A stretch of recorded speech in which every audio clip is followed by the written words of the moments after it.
Welcome back, everybody, to Ravenstar's Witching Hour. I am your host, Solaris BlueRaven. I'm here with my wonderful guest tonight, Maria Wheatley. Maria, it's just such a pleasure to have you on tonight. What wisdom you have.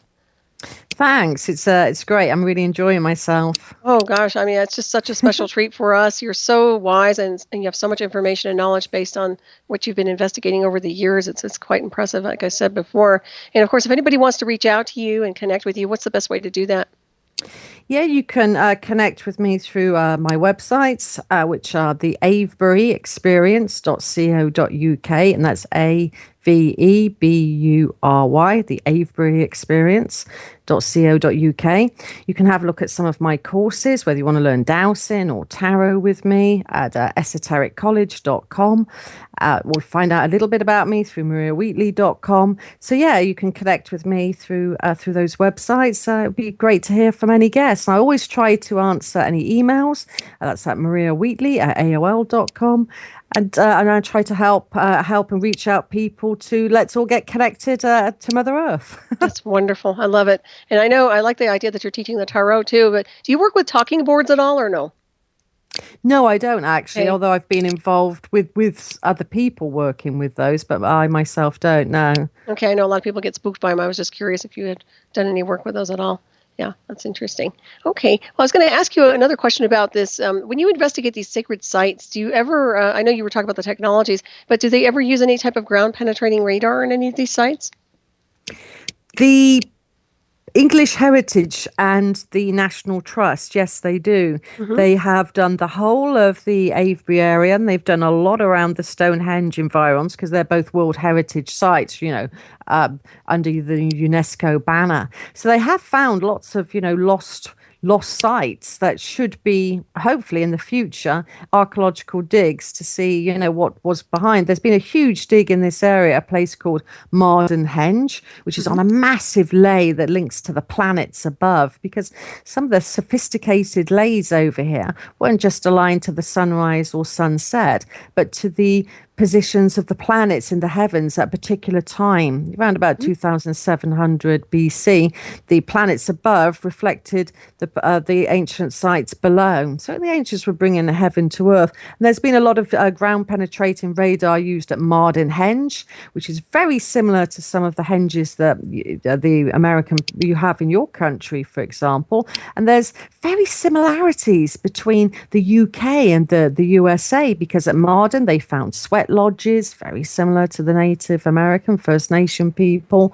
And they found places where they lived and worked, as well as standing stones at Mardenhenge. And it was a massive enclosure, very similar to like Fort Ancient in Ohio, for example. So I see a great similarity between the USA sites and the UK sites. Mm-hmm. It's kind of like a little twin, isn't it? That's kind of interesting. Yeah, it really is. And so those sort of sites we associate with the stone circle building phase around about 2500 BC. But like I said earlier, around about 1500 BC, the megalithic building program stopped abruptly throughout Europe. And then the Druids, the Iron Age peoples of Europe, started to design different monuments in different locations and had a different type of consciousness and culture.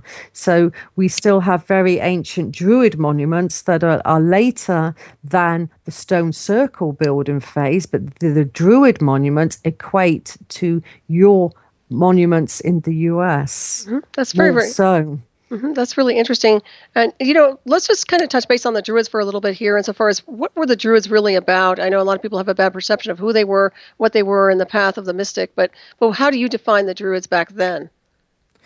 The Druid people were the descendants of the stone megalithic building people. So to get a timeline, roughly about 750 BC, the Druids start to rise to power because there was a change in the global climate in the UK and Europe. It went from a really warm subboreal climate to a more chilly Atlantic climate that we have today, grey slate skies. And anyone that knows England knows it can rain at any time. So there was a climate change that's happening, which I find very interesting. It's almost like what our ancient ancestors experienced, we're experiencing today in climate change.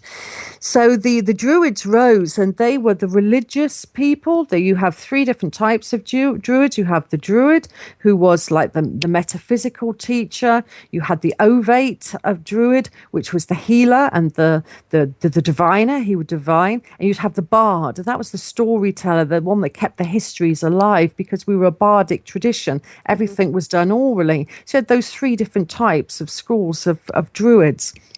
And they were all across Europe. And they got a really bad press, because when the Romans invaded us in 43 AD, what they did was they wrote our history for us and called us barbarians. We were an angry sort of people, and they portrayed us in an awful way. And that simply now is being readdressed. And it wasn't true. The Druids were a very metaphysical people.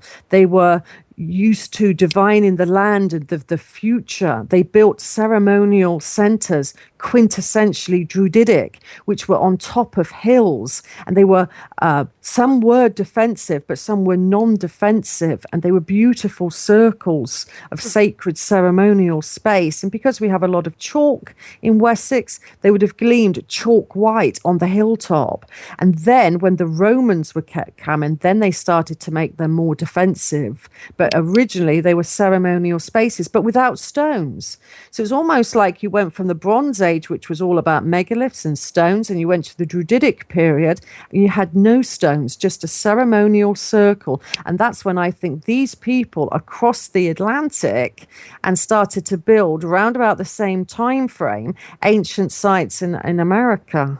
That's fascinating. So actually the stones came later, is what you're saying, right? Well, the stone building phase was much earlier, in the Bronze Age of 2500 BC to 1500 BC. Then the Druids came from about 750 BC, and they built ceremonial centers without stone. Okay. All right. That's what I was... standing stones, just earthen enclosures, which were very similar earthen enclosures to the ones that were being built at around about the same time in the USA. So I think, the Druidic people crossed the oceans and were very much building similar ancient sites across in the American land. I tend to agree with you on that one for sure. Yeah, there's no doubt. Well, I think that the Druids always get a bad reputation, just like the pagans and the witches too, unfortunately. And a lot of that has to do with propaganda and some other things that went down the pike. But yeah, I think it's fascinating. And what comes to mind when I was asking about that, the timeline insofar as the stones go, because stones, they remind me of wards insofar as warding or shielding or protecting from some kind of an attack. So that's just another look into it. Yes, the stone building phase was in the Bronze Age. The Druids were doing something completely different, but they were still very much aware of earth energies, because a lot of their ceremonial centers were placed on hilltops, and they were placed at the meeting point of two very, very powerful aquifers. Deep underground water, which generates an energetic field. So they were still using the kind of earth energies, very powerfully so. And the Druids, when you kind of look into their own history, they were very similar. You have some carvings on what's called a bucket that was found in Germany, with them in a kind of lotus position, a very meditative position. So I think their spirituality was very similar to the East Indian almost, and there was a crossover in different cultural ideas. So the Druids were peaceful people. They only got, started a war with the Romans because the Romans wanted all of the English lands, and they enslaved the Druids, and they enslaved the high-ranking people of England. So we were turned into slaves. It was horrible. And then what the Romans did, they gathered all of the Druids together, and they literally hounded them to a very sacred place in Wales called Anglesey, and committed genocide against our people. It's terrible. It really is. Yeah, that's really, it's beyond words. And despite all of that, Druidism still, it still survived. Mm-hmm. And when you look at places like Oxford University, Cambridge University, they were all cited on the ancient Druid cores. And a core, COR, is a college, a university of the ancient Druids. And that's where our modern day universities were placed. Mm-hmm. That's really fascinating. So let me ask you something a little bit about the Mary Magdalene. What's the connection with her or that particular bloodline and a lot of theories associated with the sacred sites? Well, yes, when you look at the Mary Magdalene energy, you kind of look for France. You have a lot of, if Mary Magdalene came over from France, through France rather, with her bloodline, you have a lot of the places there in honor of her. And when you kind of come across the English shore across to England, you do have a lot of the Mary Magdalene churches. And again, they tend to be associated with the female energy current as well. So I think Mary Magdalene and her followers were attuned into like the divine feminine earth energies in the landscape and creating structures around that to imbue the site with feminine power. Because if you look at how a church is dedicated, whether it's to St. Michael, St. George, Mary, Margaret, these different types of saints of the Christian understanding, then they do imbue that church with either feminine or masculine energy, or sometimes you get a balance of both. You get like one church dedicated to Saint Catherine and Saint Peter as well. They're different types of energy. But the Mary Magdalene, I think, is very pure divine earth energy that imbues their sites. And even some of the lays tend to be more feminine. So I think they were definitely divine in the earth. And I think once you're on that type of feminine earth energy as well, it's very good for divination. You could use tarot or rune stones or astrology, whatever your divination system is, tends to be enhanced around that type of earth energy. And you get them at some stone circles as well as obviously the churches. So I think, all of these ancient teachers, because in a way, Mary Magdalene was a teacher, wasn't she? She was a metaphysical teacher that knew how to bring heaven to earth and how to literally understand these cosmic and terrestrial forces, and created a school around her and her bloodline. And I think, when you look at the King Arthur bloodline as well, the Pendragon bloodline, they all have that kind of mystical tradition. In fact, the Pendragon bloodline of King Arthur fame, they would go to those hilltops, those druid centers, and Merlin was said to have been, a druid. So they would go to these hilltop centers to allow the energies of the sky and the earth to infuse them. And the old bloodline had a quite an interesting rite. Let's say you had it could be a Mary Magdalene church, or it could be Glastonbury Abbey. When a person is introduced to Christianity as a child in the UK, you're called christened, and at the font in a church which has the holy water in, blessed by the father or the vicar, you're given a cross over your third eye. And that's called christened. I don't know if that's how you do it in the States. Right. But that's how it's done here. And that's opening your third eye to, the divine Christ consciousness, which is ineffective if your other chakras haven't been opened in any way. Right. So how the royal bloodline use a cathedral or church, for example, you have an axis line, which is normally east to west, because the Christian churches like to be aligned to the east, where Christ was buried, or the rising sun, as a pagan would say, or both. And on certain types of lays and earth currents, you have pulsation points. It's a bit like, where the earth energy is strong, it goes boom, boom. It's like a pulse, yeah? Just imagine that. And some of the cathedrals, they're aligned upon these pulse points. And if you have, 7, 8, or 9, or 10, they tend to integrated those, and they represented the chakras in the land and the chakras of the royal bloodline. So the child in a christening in the old way of using a cathedral, their chakras would all be opened as they're going down the axis line, not just like the third eye of most people in the that were christened these days. So it was a very much of a ceremonial passageway through these cathedrals. It was about the procession. So they were using the royal bloodline at cathedrals in a very different manner than today. So I take people to Glastonbury Abbey and I say, this is the old way of how, the old bloodline would use this. And I'm sure Mary Magdalene would have been very versed in this manner of how to use the churches proper. It's about interacting with these pulse points and allowing that pulse point to gently and naturally open up the chakras. Right. That makes so much sense how you describe that. Well, it does seem like nowadays the church has just kind of hijacked all that data and kind of morphed it into their own version of whatever they wanted to create. But it seems like it was more about control and manipulation versus expansion and consciousness. Exactly. That's I am in full agreement, and it is a sad fact today because of my knowledge of the Templars and how they use churches. And I like to switch people onto the healing aspect of churches, and this I have just been given a ban by the Christian community where I'm not even allowed on the grounds of a church in my area anymore. What? Yeah. That's like dark age mentality. I know it is so sad. You see, I studied, as you know, earth energies. I studied an earth energy system, a ley system that was entwined by two currents, male and female. I coined them Catherine and Peter. And I wanted to give this out to anyone that wanted to find these energies. You can write books about them. This is just, I'm putting the information out there.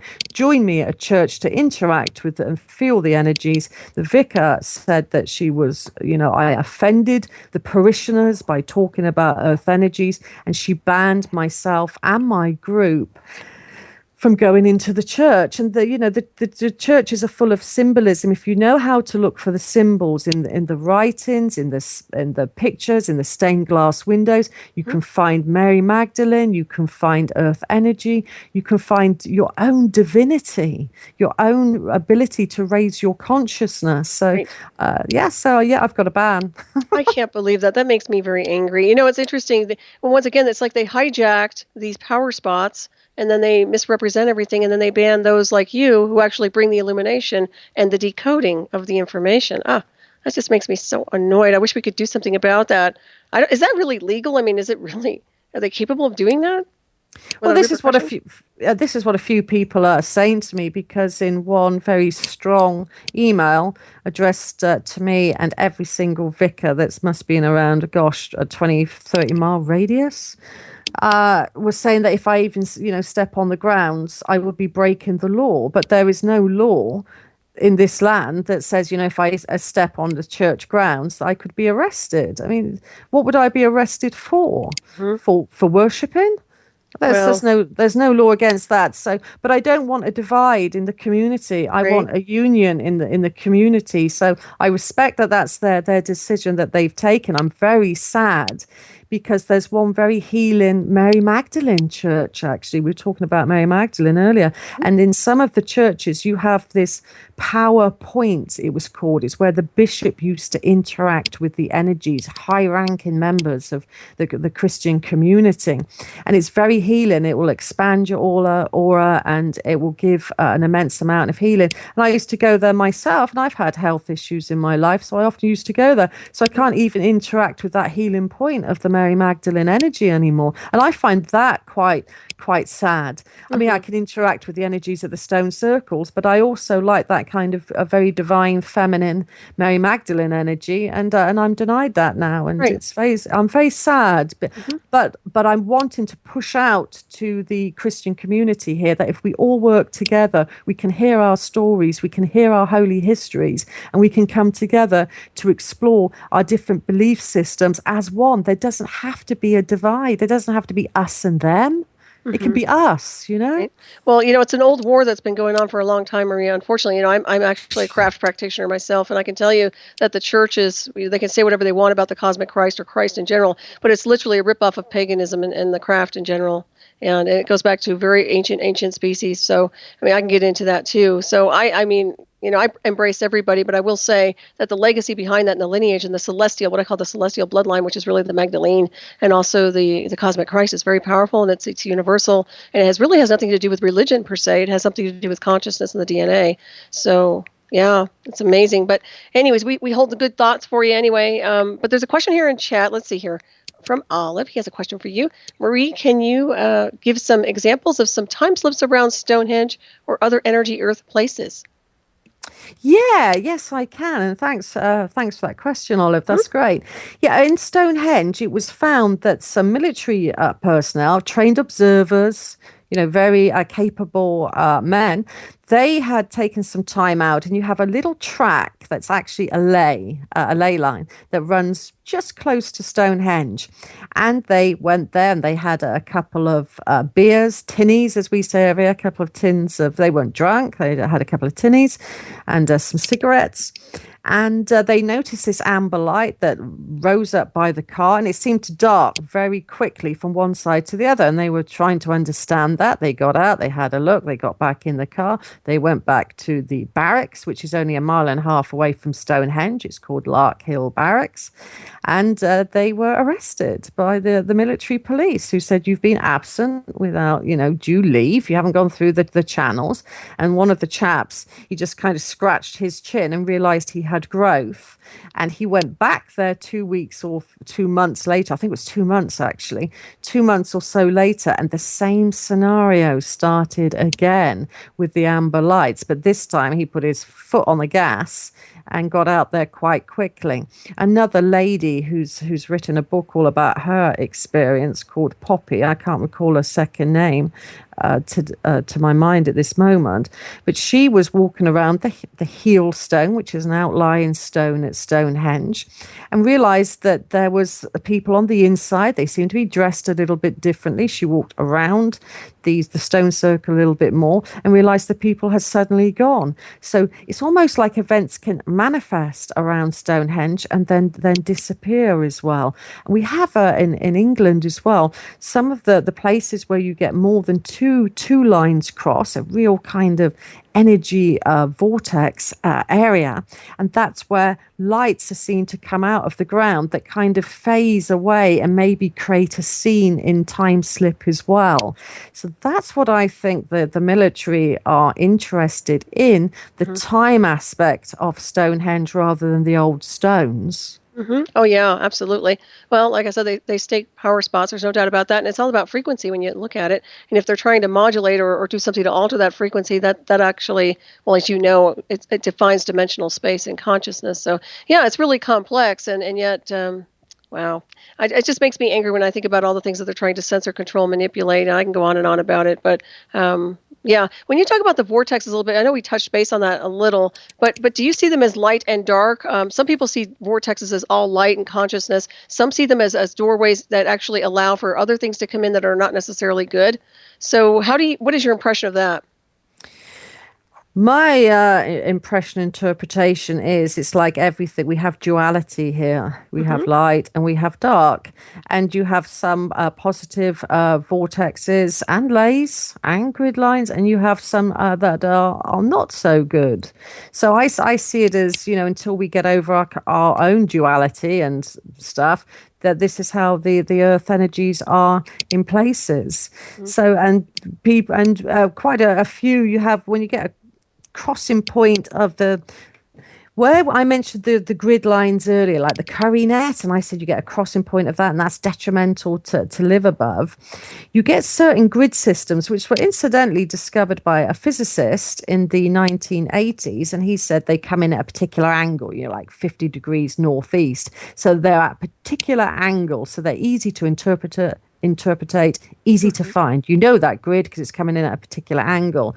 He also noticed that you have its mirror opposite, the shadow grid system.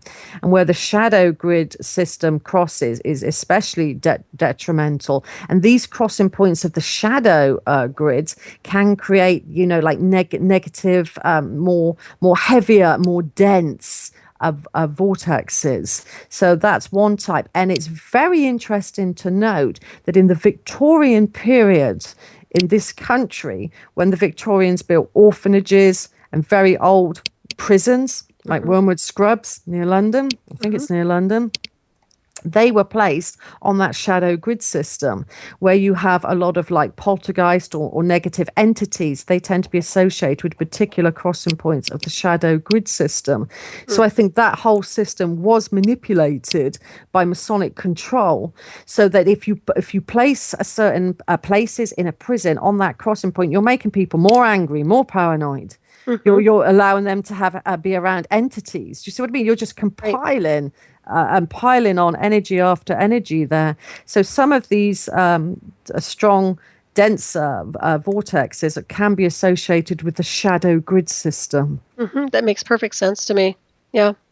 100%. What's interesting as well, we talk about ley lines in general. It looks to me like not sure how many UFO anomalies have been seen around these, but I suspect quite a few. But at the same time, I'm wondering if they're using those to traverse back and forth, if that's something like a highway to them to some degree. What's your impression of that? Yes, I think that's the case. I remember going to Stonehenge with the UFO hunters from America, and like you've pointed out, and you know yourself, wherever you get military activity, you get an ancient site and you get a vortex. It was their program called vortexes or vortices, however you say tomato, I say tomato, whichever. Right.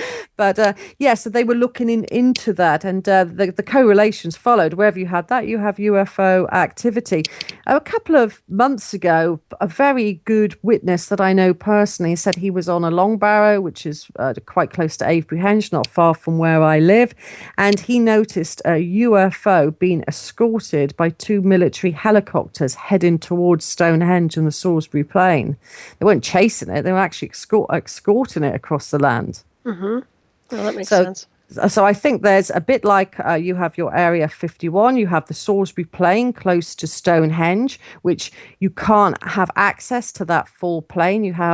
It's denied, it's military, it's owned and run by the military. So I liken that to our Area 51 over here, although it's a much smaller space. It's about 25 miles by 25 miles. And that's where you see a lot of craft coming out of and into.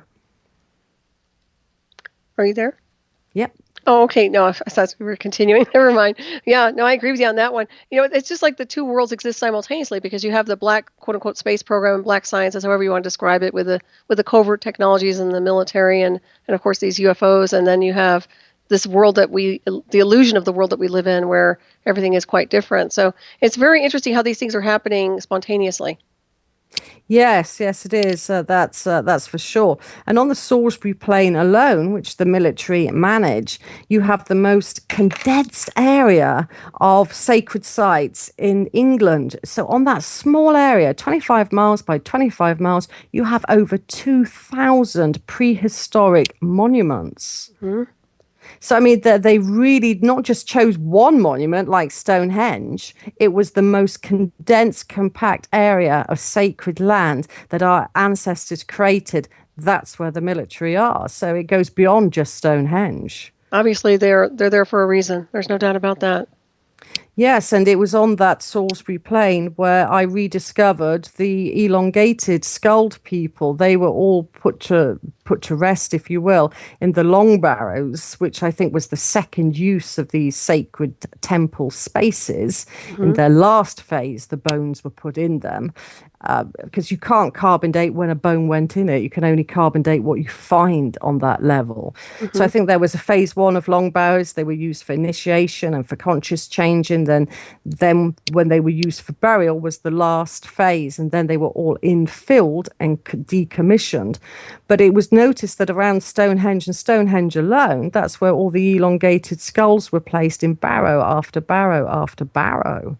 Wow. And nowhere else really in the UK. For example, where I live, you have a long barrow called the West Kennet Long Barrow. There was one larger elongated skull, but most were round-skulled people placed in that. It seems like the ruling elite or these people, whoever they were focusing on that ancient landscape of Stonehenge. That's really fascinating. What do you think about the crystal skulls? What's your impression of that? I haven't ever seen or been around a genuine one, but I've been around crystal skulls that have been, made in modern times, so to speak, and they do have an energy about them. They really do. And one thing that I did notice about the skull of one of these elongated people in Cambridge University. It took me a long time to get access to this skull. It was a real circus. But anyway, I eventually got in close proximity to this skull. And as we do, I asked Great Spirit, could I have at least 5 minutes or a few minutes alone with this skull and not with the security lady around me? And her phone went. And so she said, oh, you don't mind me leaving you for 5 minutes, do you, Maria? No, no, of course, I'll be fine. And so what I tried to do, you're sensitive yourself, I put my hands around her throat chakra because she still had a little bit of like the bottom part of her skull there, around her third eye chakra and around her crown chakra. And the energy coming out of this elongated skull was very similar to my experience of being around a crystal skull. Wow. So the two were very similar. And I then, months later, went to see a round skull from the round barrows of here, and it didn't have that energy as much as the elongated skull. So I feel that in the land, maybe they generated a huge energy field around the barrows in which they were placed alone around Stonehenge. Right. That makes a lot of sense. Well, they always say that the skulls were the communication devices to our ancestry. And, if you really understand what you're doing, and I know you do, and it could be any kind of skull, but the elongated, if they do have an off-world connection or something unique with their DNA, and especially to me, it would seem like their state of consciousness was way advanced beyond what the norm was at the timeline. So that tells me that maybe you were just picking up on that frequency signature. And the bones, the consciousness behind it all is still there. Even that's why people are really big on bones and skeletons. I mean, it literally is a transmitter. So I think people tend to forget that sometimes. It would be curious to see how much time, if you had been able to spend more time with those skulls or that particular one, that would have been fabulous. Yes, I've applied recently because she was a lady. She was a female. She came from the largest long barrow ever created in Europe. Wow. So she was a very, very special person, because normally in the long barrows, in the last phase, they were communal over here. You put lots of skulls in them and lots of long bones. They were the ones the bones that went into the long barrows. So you could have up to 40 people in one long barrow, but the largest long barrow on Salisbury Plain was dedicated to that one woman that had an elongated skull. And she was also quite short. The elongated people in the Stonehenge environs in the Neolithic were only about 5 feet, 5'4" tall. So they weren't giants in any way. They were quite short people. But they probably were either the priesthood, so their consciousness was probably, really expanded, or they were associated with a royal family, elite people. But I really do feel that their placements, when you start to look at the wider picture, the bigger picture from an eagle's perspective of the Salisbury Plain, it's almost like they're on the perimeter, going round, creating like a big concentric circle around that area. Like guardians almost. Not all of them. I mean, you get scattered barrows on the inside, but I noticed they were spaced in a circle going around the Salisbury Plain. Cannot be coincidental. And these elongated people as well, they found the place where Stonehenge would be. They found all of those places where the significant monuments would be, at the crossing points of aquifers, at the crossing point of lays. They were fully adverse with geomancy. So I think they were very, very learned people. And it was a sad fact in that university that when the skull was placed, because obviously you book in and you got to sign in, she hadn't been seen since 1929, because you have to sign in. Yeah. Oh, wow. So this was repressed knowledge. And then I was placed in this warehouse. It was a massive warehouse. And all I could see were cardboard boxes with the word Abydos on and the male or female symbol saying whether it was a male or female skull for as long as the eye could see. Wow. That's fascinating. It reminds me of Indiana Jones when you talk about the warehouse. Yeah. I felt like Indiana Jones. Gosh. Yeah, they just don't know what they have. Maria, it seems to me like they just don't understand the complexity of our history. Maybe they do, but it seems like there's some that are censored and there's some that are just like oblivious. I wouldn't be putting that in a warehouse. No, but that's how they're stored, Wow. unfortunately. So, and I asked the anthropologist that I was with, when was the last time that these skulls over there, but just pointing, I could have pointed anywhere, and she said, oh, I think around about the 1910, possibly when they came in, 1920, 30. So, and I said to her, do you know what they are? She said, oh, no, unless I go to the catalogue, I don't know. So I think a lot of the staff there genuinely don't know what they've got because they're not viewed, and Wow. it's a real circus to try and get into these places because they don't like average people. They like a scholar. You're supposed to have a PhD. You're supposed to be on this massive research program funded by another university. Mm-hmm. So it's very difficult for an average person like myself, that's an author that just wants to get the story of Stonehenge out, the untold history, to have access to these places. Right. Well, you're not an average person. I'll tell you that much. You're a PhD in your field. There's no doubt about it. So, and it's interesting because a lot of those people who are quote unquote mainstream scholars are really just completely all they know is the spoon-fed data that they've been receiving, which is usually censored. It's not even accurate. I mean, my goodness, they could learn so much from you and your research. Well, we could learn from one another if we could have a look at some more of the skulls, and also I felt it was very unfair that all of these skulls from Abydos were on British soil as well. And the thing that I sensed from the elongated Neolithic queen, as I call her, High Queen, just out of respect of her memory, was a sadness and a longing to be back on the plane. Oh My wow. heart felt so sad.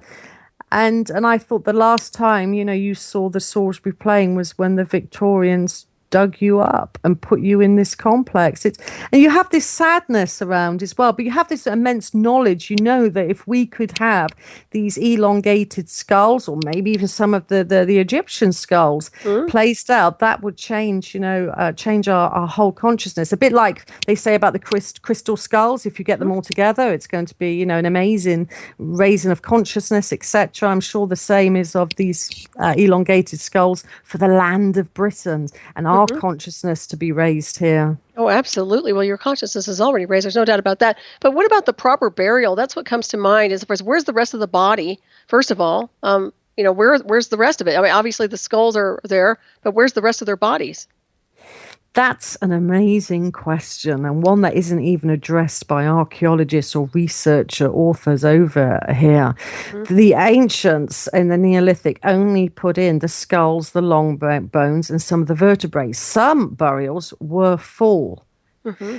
Hers wasn't. It was her skull and her long bone were placed in that barrow, nothing else. Wow.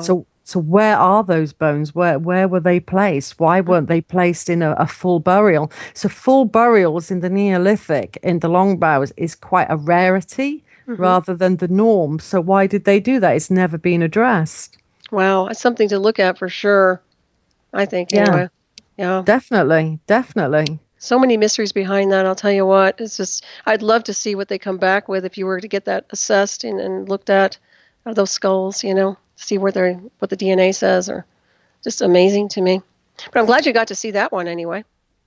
Yes, and I've applied to see a child to see if that's elongated, Hmm. and a male. So I'd have seen the female, the male, and a child. That's what I'm hoping to have access to, and to, if Great Spirit gives me the time alone with them, to try and feel their skulls as well, to see if they have that same energy field around them, and to try and find out more about these people, and to try and get the truth out about these people.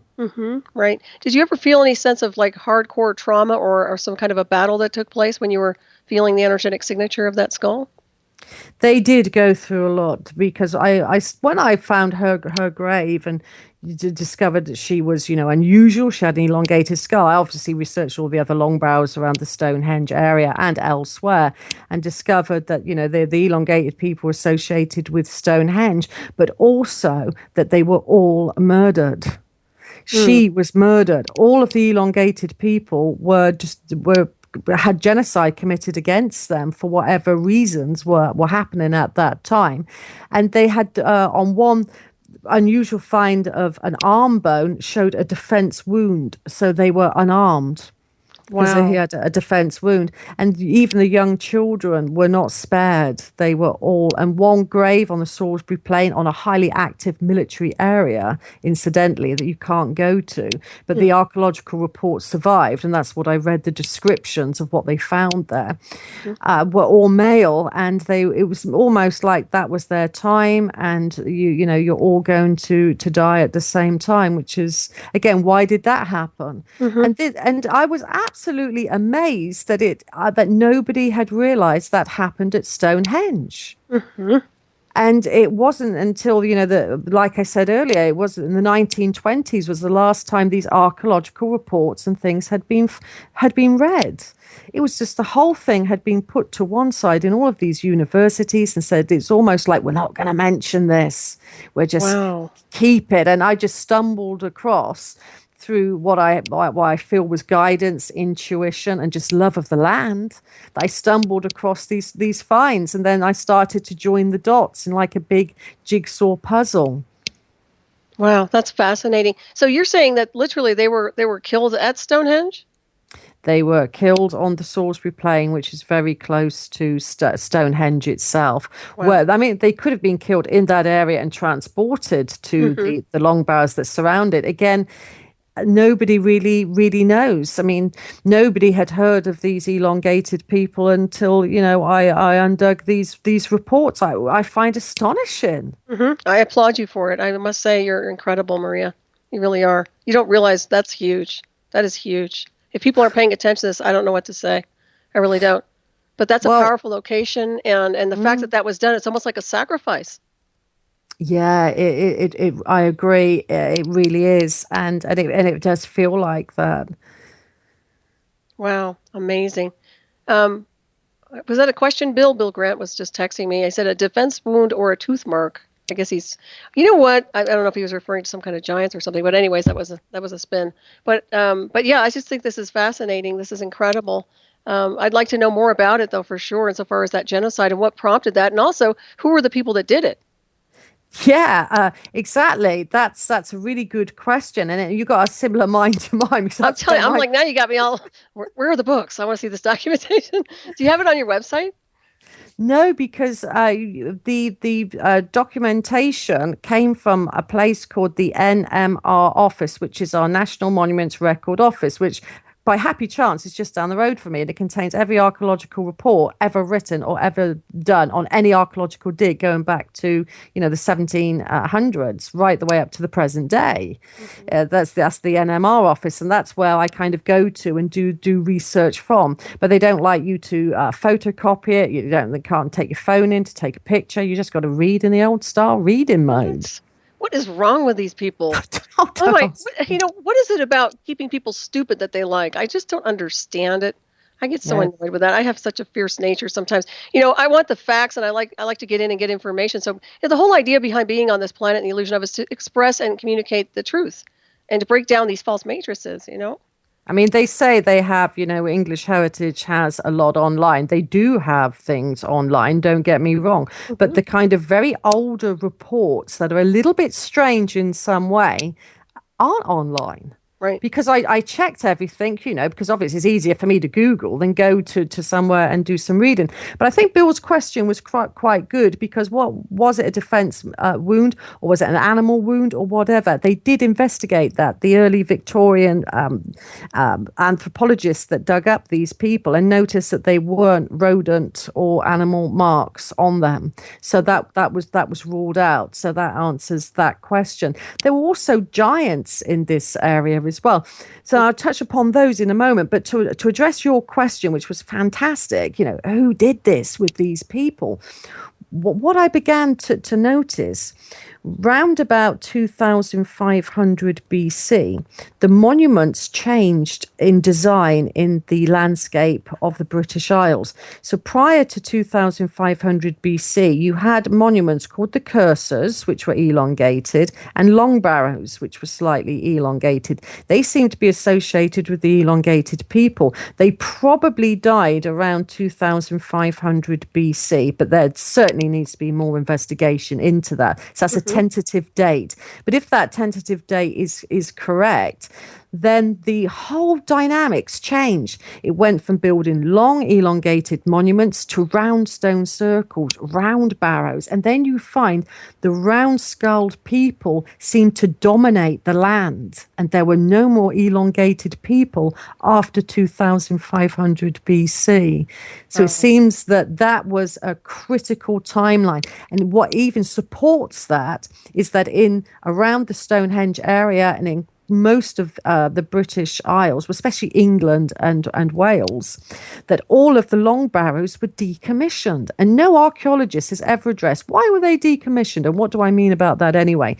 If you imagine that you've got a long barrow and it's got internal chambers, a bit like a cave, and you've got these, that's where the bones were deposited. What the ancients did in 2500 BC is they got earth and pieces of pottery and they infilled all of those chambers with dirt, so they were jam-packed. And then in the style of like Indiana Jones, they got a huge blocking stone and on the entrance put this massive megalith as if to say these people are never leaving this tomb is blocked for an eternity. And it wasn't until about the 1950s, after the Victorians did some excavations and took out these skulls, that modern day archaeologists even realized that some of these long barrows had chambers. Wow, that's incredible. Another point Bill made over here was elongated skulls, correlation maybe with the whites or the tall whites. What do you think about that? They were short. Okay, they were short. So there weren't ever, short. okay, so they were all the same size pretty much. Yeah, which kind of adds to the mystery even more, because it would make more perfect sense if we could say, yeah, these elongated people were tall in the Stonehenge area and all their bones were analysed, some of the long bones of their legs, because that went in, and their arms, they could quickly ascertain the size of them. But also one Victorian anthropologist called Dr. John Thurman, he did a really good experiment. He took the size of the brain area, a bit like, Brian's work with the Paracas skulls of Peru, that their brain area was much larger than probably little old me. Their brains were a much larger area, so that's very intriguing in itself. So these were probably highly intelligent, intuitive people. Right, yeah. What comes to mind is a different species, and to some degree. It's interesting, but they obviously were threatened. Whoever killed them were threatened by these beings, and it would tell me that they probably were threatened by their intellect and their state of consciousness, and something was definitely, that's huge. That needs to be decoded as the first who took them down. I agree. That is the critical point, because from that point on, it's almost like the Bronze Age people that built some of the round barrows we call tumuli over here.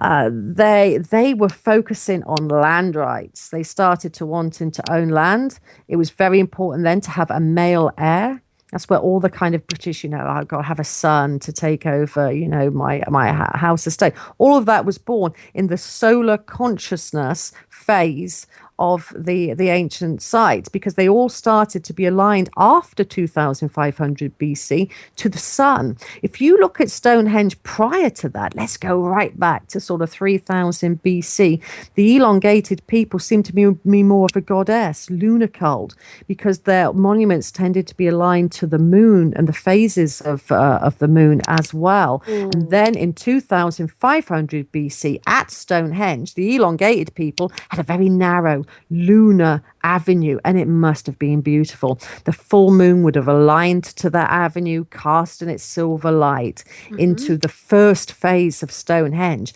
Then 2500 BC came along, the solar, more masculine dominated cult was rising, and they widened the Stonehenge avenue to make it in alignment with more of the sunrise. It wasn't like that originally, but people don't realize that about Stonehenge. It was a lunar goddess temple long before it was transformed and manipulated into a solar midsummer sunrise temple.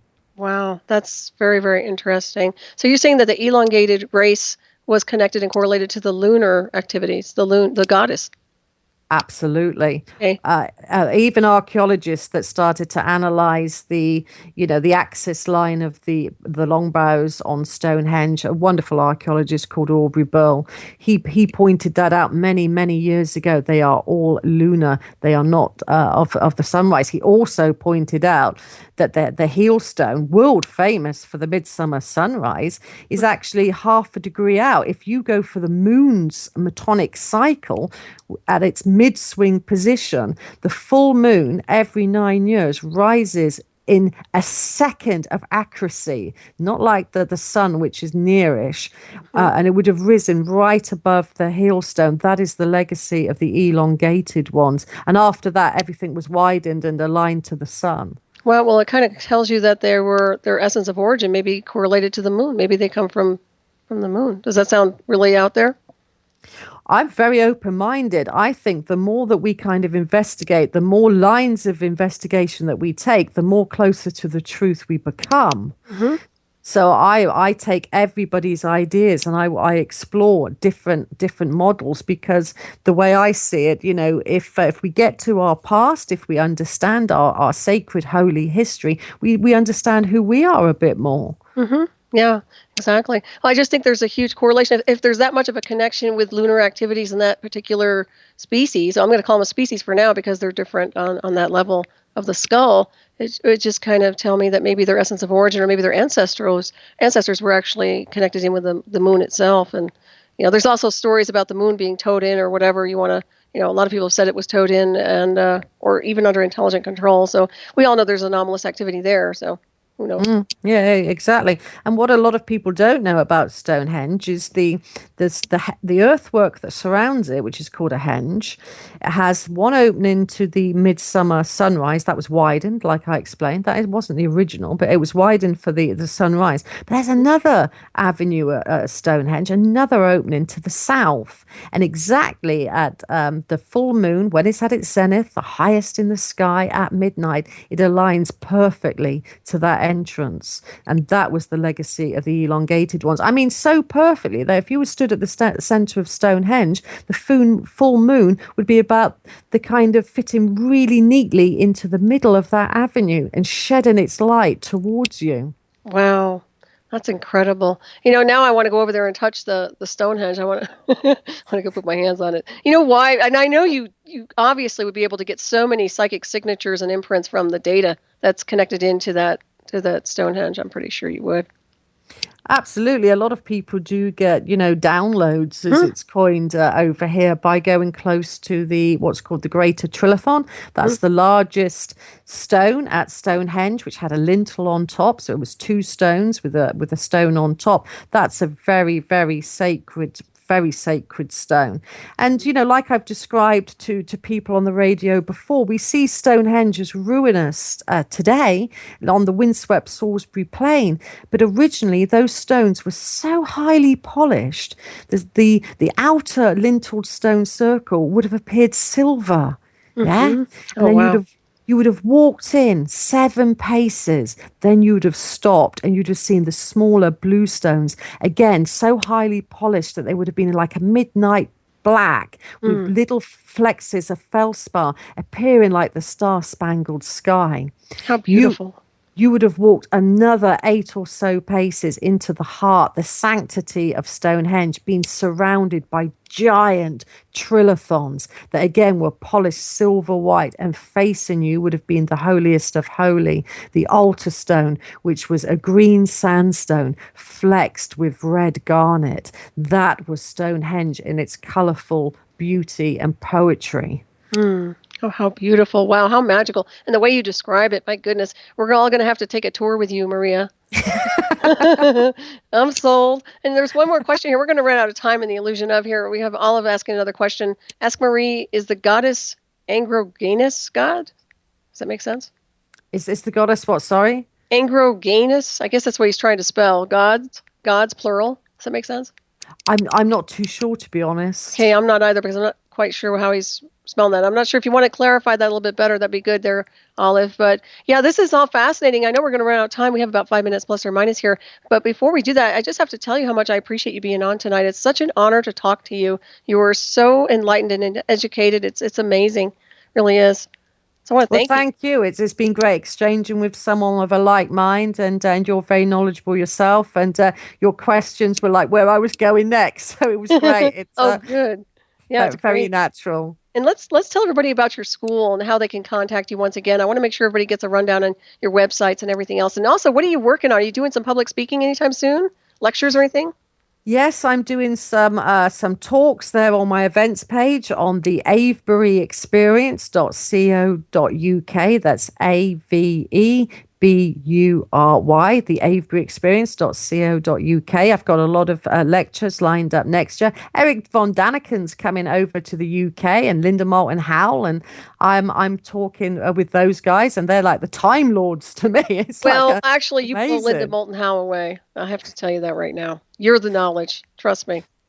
Wow, so I'm kind of in awe of these people. So I'm speaking at a lecture there. You can find out about my courses. I teach dowsing by Skype as well. I can teach in many different ways, and I have really good home study courses at esotericcollege.com. I teach Druid Soul Star astrology, which is all about how the Druids saw past lives, a wonderful branch of astrology, and I do readings of Soul Star readings and tarot readings as well via Skype. So check out esotericcollege.com, the aveburyexperience.co.uk, and mariawheatley.com, which is just a little kind of page about me. And I love to connect with people and to make these connections, and I try to answer as many emails as I can. So so connect with me, Maria Wheatley at AOL.com as well. That's beautiful. And I want to, once again, Maria, I just adore you. I want to thank you so much for joining us. Olive said he had a typo in there. I believe it was androgynous. So Ask Marie, is the goddess androgynous gods? Is it androgynous? That's really, really interesting, Olive. And you've just got my mind ablaze now because I don't know, but I'm going to look into these different kind of depictions of those. It's a very interesting question. And unfortunately, if I'm in my truth, I don't know how to address. Do you know how to address that, Solaris? Well, for me, I always see souls as androgynous anyway. So I guess you look at it on a state of consciousness. I mean, we have suits we occupy, but the soul spirit consciousness is androgynous. It's been male and female. So to me, that's my perception. That's the way I interpolate the data. But who knows? I mean, there's so many different levels to this. I think that you could decode it for, I don't know, half a century. And, this is fascinating. Yes, thanks. Well, thanks for that. But I want to tell you, well, we'll talk off air again, but I do want to thank you so much for joining us tonight. And I want to thank everybody for the questions in chat and everybody for tuning in tonight. I hope you appreciated the information here. Stay tuned for Shiny Side Out with David Dunger and Mecky coming up next to sail you on tonight from Down Under, as they always do with their great show. And if there's anything else, we probably have about a minute here left. Is there anything you want to close with, Maria? With our listeners? Well, I'd just like to say, my next project is going to be a book called From Stonehenge to Serpent Mound, where I look at the American sites. Like I said, I was a kid there, and where I look at different sites here and get a really good union and how different countries use different earth energies and different ideas and bringing them together in one book. That's my latest project. Oh, wonderful. We're looking forward to that one. You'll have to come back on and share. All right, everybody. Thank you so much. And thank you, Maria. Everybody have a great weekend. Until next time.